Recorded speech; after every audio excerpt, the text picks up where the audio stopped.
Hello, welcome to the Livestreams Karawara podcast. We're delighted to have you join us. We invite you to sit back, relax, and listen to our latest episode. Thanks for joining. One of the hardest things I've ever done in ministry, believe it or not, was being the chaplain to the Perth Wildcats. I was chaplain for them for 11 years. And it was during the Ricky Grace, the James Crawford, all that era. Wonderful players. Andrew Vlahoff, got to know the Vlahoff family very, very well. Involved in the funeral with Len, who had been an Olympian. That was Andrew's dad. All those sorts of things. But when Adrian Hurley came across, he was the coach of Australia, of the Boomers. And he came across to coach the Wildcats. And my brother had been the chaplain to the Institute of Sport, where Adrian had been involved, you see. And he suggested, if you want a chaplain, contact my brother. He played a lot of basketball, even played state basketball. Give him a buzz. See if he's interested. Well, I got this phone call from Adrian Hurley. And he came on the phone and he said, "You anything like your brother?" I said, "Oh, nice to speak to you, Adrian. Yeah, I think so. I think we're cut from the same cloth, but we're different. Ken's a different person to me, but we're cut from the same cloth." He said, "I'd love a chaplain. Would you consider being the chaplain? Come down and talk to us." So I went down and talked to them, talked to the family. And Julie said to me, right in the beginning, she said, "Honey, if they open the door for you to be a chaplain, take it. Because if anything, it's going to give our family one activity every fortnight where we'll have 5 free tickets and we can go to a game and we can do something as a family." And our family were sort of at this stage, that's the height they were. In fact, you know when they slip on the court and the court gets all wet and the kids come out with the towels and the things? Josh was one of those for about 4 years. He loved it. And he was very popular with the players. They loved little Joshy at that stage. So anyway, I started doing chaplaincy. And it was very interesting because I'd go to training and they were very intent on what they were doing, so they didn't want to know you. So I'd go around and talk to a few of the admin. And then I'd go into the rooms before the game. And wherever I walked in the change room, it was like it just parted. And so there was space for me. Wherever I walked, they just moved away. And it was like I had, COVID or something. And I was going to cost them games. They were allergic to me. And it was a bit embarrassing, to be honest. And so I thought, I was talking to the Lord about, I've got to do something. So after the game's off and they have their strapping off their knee or off their ankle and they need help to hold the leg still or stuff like that, or Andrew Vlahoff, his last 2 years, they were taking off 25 mil of fluid from each knee, each ankle. He was playing bone on bone by the end of his career. It was terrible. But he was so tough and so strong. And so I would do all that sort of stuff, or if they were there, I'd go and get their meal and I'd bring them a meal. And after 6 years, I've been a water boy of having a disease because nobody really wanted to talk to you. I said to Jill, I think it's time to pass this over to someone else, love. We've got a lot on. By this stage, I'd started at South Perth in ministry, come off the itinerant work that we'd been doing. And Julie looked at me and she said, "Just because it's tough doesn't mean you should quit. That's what you keep telling us. So I'm going to preach your sermon back to you. And what's more, there's an opportunity for the family and you just need to pray." I said, "Well, will you pray too?" We just need to pray and ask that the Lord would give opportunities. So I was ready to hand it in. 2 weeks later, got a phone call. And Phil was on the line and obviously upset, and he just said, chaps, can I talk to you? And I made an appointment.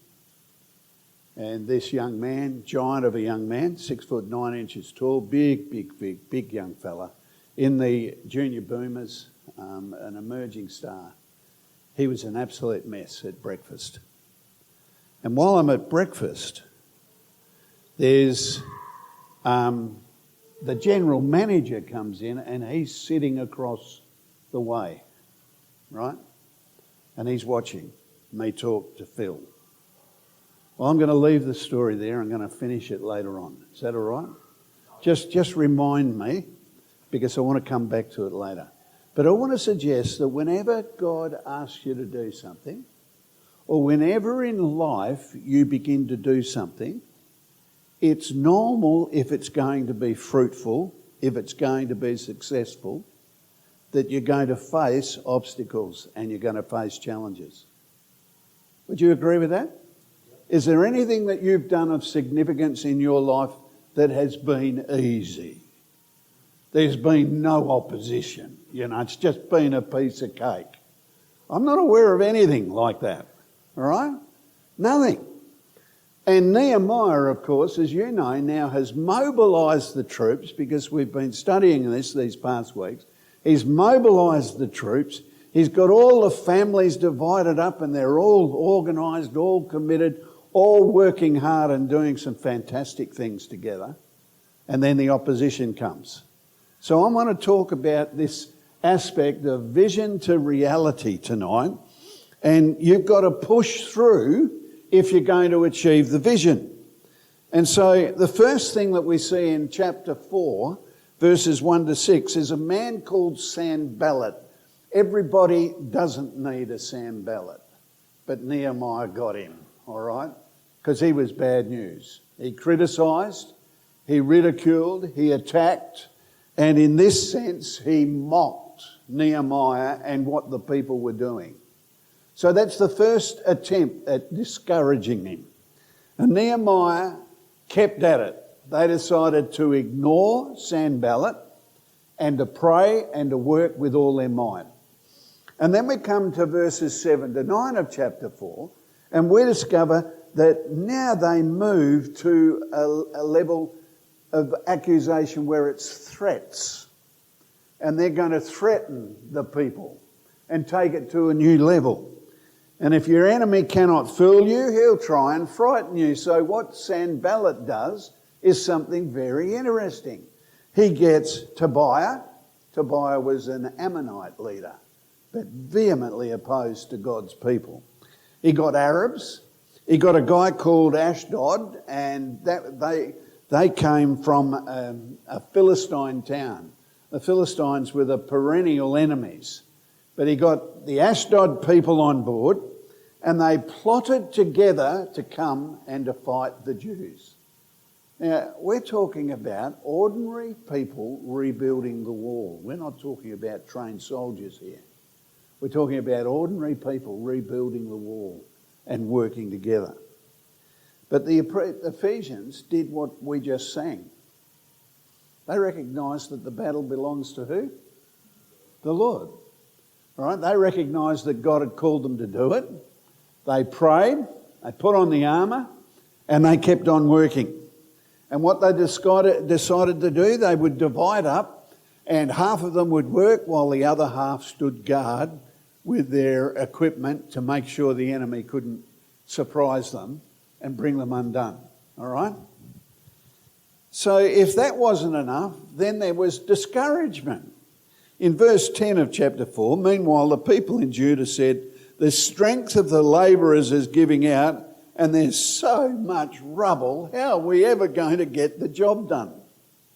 Have you ever had a pile of wood delivered, or a big ton or two of sand tipped up on your lawn, and you look at this pile and you think, my goodness, I've got to spread it over the front lawn, the back lawn, the side lawn, and you work away for half a day and you look at it and you think, I've hardly made a dent. You know, that's what the wall looked like. It was rubble, it was broken down, and it looked like they weren't making any progress at all. And there was discouragement. And the word had come back from the surrounds as well as the people that they were getting discouraged. They were getting tired. And then from verse 11 through to 23 of chapter 4, the Jews living outside the city came to work, and they came with pretty scary stories. Let me read a couple. The Jews who lived near them came and told us 10 times over, wherever you turn, they will attack us. Would that encourage you?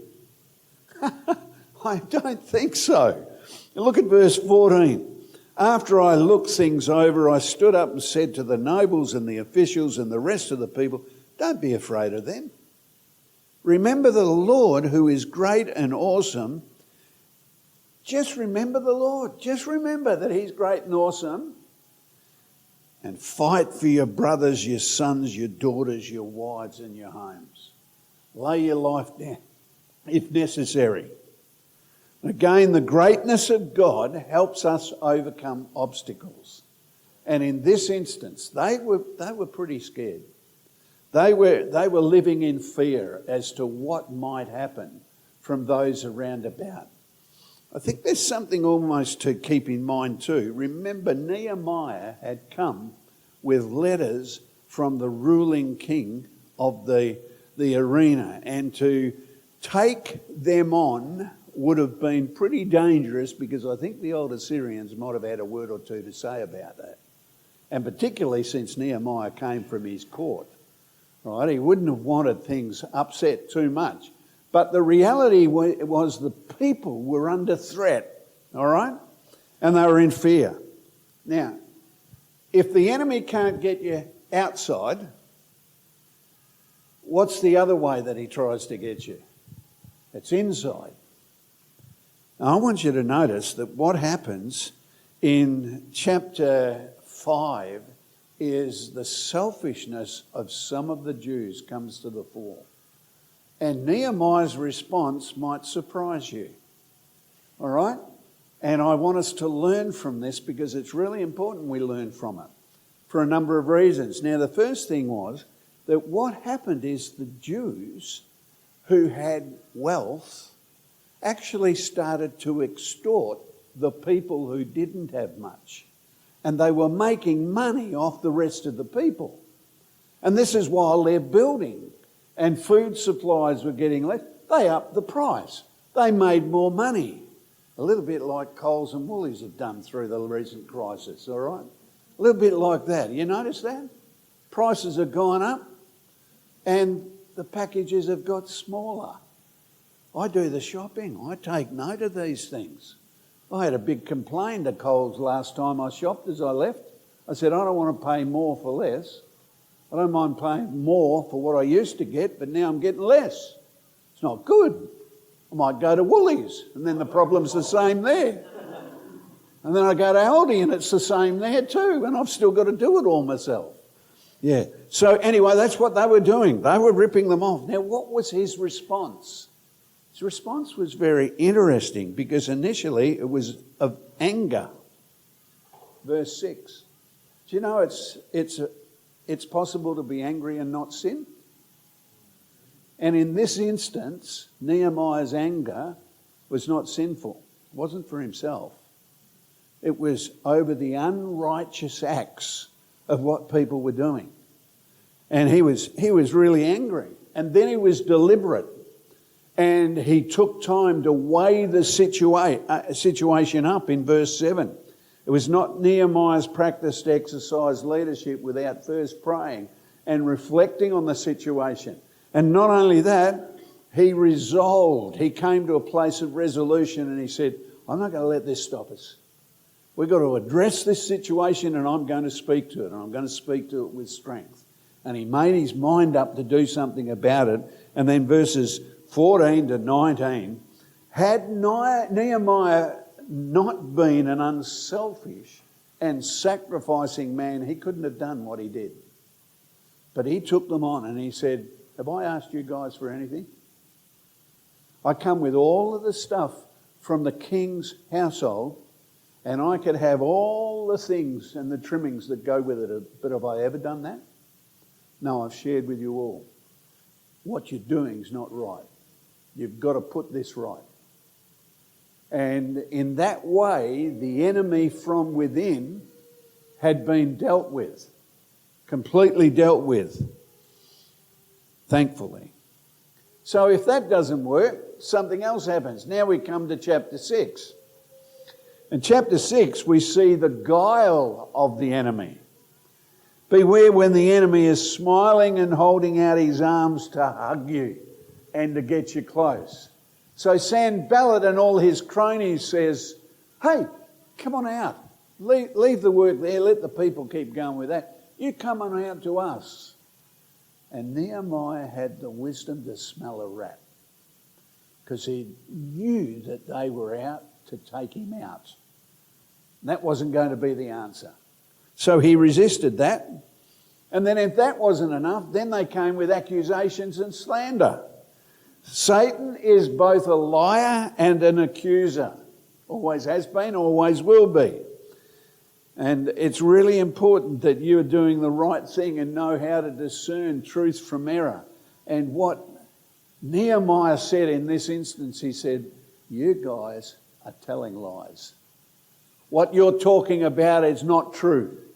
It's not right. So I'm not going to accept that. Satan told me I wasn't doing a good job as a chaplain.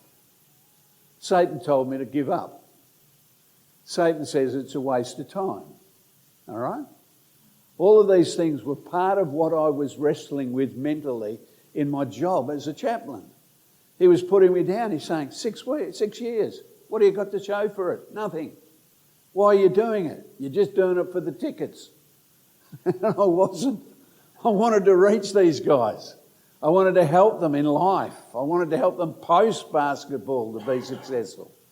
And by this stage, we were exploring all sorts of options. And then these threats came incredibly. Verses 10 to 19 of chapter 6. You know, it's interesting because Jesus had his Judas. Nehemiah had a man called Shemaiah, an informer who tried to frighten and to scare Nehemiah off the job. But Nehemiah was a true shepherd and he was not going to flee. You know what happened? They completed the rebuilding of the entire wall in 52 days. Not even 2 months. It was a miracle. And it was a record. A true leader will not desert his or her post. And as Solomon said in Proverbs 28, the wicked man flees though no one pursues, but the righteous are as bold as a lion. And Nehemiah exhibited those characteristics. You see, the enemy tried to get Jesus to flee, not to go to Jerusalem. And that's recorded in Luke 13. You can read about it there. Paul in Acts 20, he was going back to Jerusalem. But all the people were saying, don't go to Jerusalem. You're going to get into trouble there. And he did. But he stayed true to what God wanted him to do. And it ultimately led him to Rome and to his death there. The reality is we must flee sin and temptation and stay the course in whatever God calls us into. So I'm having breakfast with Phil. And Phil said, Bondi, I'll never forget it because he's a young fella, and he didn't even call me chaps. At breakfast he called me Bondi. He said, Bondi, I've been watching you for 6 years and I think you're the only person in the club I can trust. Interesting comment. And then he opened up and he shared how the night before his parents had shared with him that they were divorcing and they were his rock. And he was shattered because they had been the main support. I get home from breakfast. As soon as I get home from breakfast, the GM's on the phone. John, what were you doing there with Phil? You know what I said to him? Phil, the GM called him by name and I said, none of your business. Now, that could have had me sacked on the spot. And he said, "What do you mean?" And I said, "Well, if I shared what he shared with me in confidence, I would be of no use to you in the club. My job's there to be a buffer and a support to these guys, and I suggest that you just give him a little bit of space for the next week or two. He mightn't be at his best, but he'll get there with your support and mine." Adrian Hurley, the coach, was on the phone within an hour. "John, what can you tell me?" I said, "I can't tell you much, but go easy on Phil." Ned, I journeyed with. Ned was the general management, a man by the name of Ned Coaten. I journeyed with Ned for the next several years, even after he left the club and went to Melbourne, and we continued to mentor him. 2 weeks after Phil, our star point guard, Ricky, rang me late one night. We had the joy of sharing in the family with some of the struggles they were having, and Ricky gave his life to Christ. And we were able to work with Gwen, we were able to work with the extended family over a period of time. What would have happened if I'd quit? What would have happened if I hadn't listened to Julie? The next year, the club opened the Wildcat Youth Foundation. And we were able to involve the players, not only in day-to-day ministry and helping someone who were on the extremes, but even after their playing careers finished, they ended up mentoring, coaching and supporting others. And we were able to start that and see it function for many years and make a difference. Friends, you attempt to do anything worthwhile, there will be opposition. Some from within, guaranteed from without, but stay the course. Do what God called you to and trust him, because the battle is his, but trust him in time to come through. Let's pray, shall we? Father, thank you for the example of Nehemiah. Thank you that he stayed the course. Thank you that he was prepared, regardless of the opposition and the form the opposition took. He was prepared to continue to minister and to lead and to provide godly leadership to the Jewish people as they rebuilt the walls. And Lord, what a difference it made to those coming back to the city after many years away in captivity. I pray that you would help us to persevere, for us to learn from Nehemiah's example, for us to trust you, for us to pray and recognise that the battle is yours, Lord, and that we need to be sensitive to you and open to your leading. I pray that you'd help us to do that. In Jesus' name, amen. We hope you enjoyed our latest episode. Tune in next week for another Life Streams Karawara message. Have a blessed week.